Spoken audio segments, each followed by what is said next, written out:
انا رحت جبت عمر فرج وياسر حمد الفلسطيني ومتيابه وسيدي بابا نضاي وجيفرسون ومشلاك.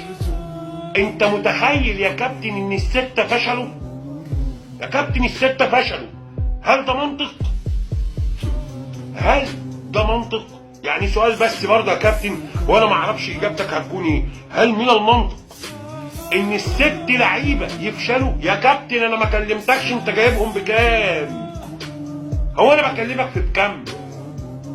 قول لي بقى دافعين 20 جنيه مش عارف في مين و30 جنيه. انا ما طلبتش منك اعرف ارقامهم. يعني شوف انا باعد برضه عن موضوع الارقام تماما. ليه؟ عشان الموضوع عندي مش كده.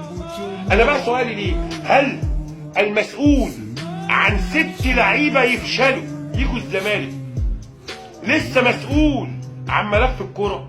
لو كان تيم سكاوتنج سكوديتو ولا عضو في المجلس ولا سمسار بنتعامل معاه وكيل، لو هو الناس دي اللي جابت لنا ال6 لعيبه دول، هل من المنطق يا كابتن ان الناس دي تفضل شغاله جوه النادي؟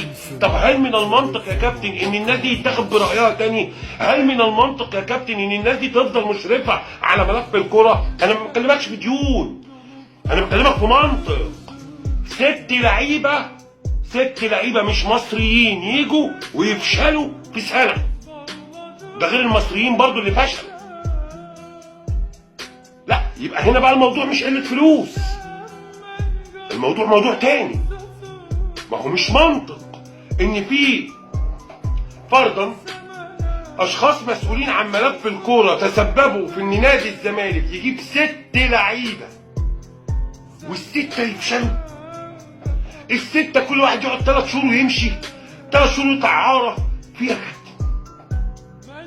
هل من المنطق ان مجلس اداره نادي الزمالك مش عارف يتعامل مع ملف الكوره زي سيراميكا والبنك الاهلي وسموحه والناس دي؟ مش ده منطق.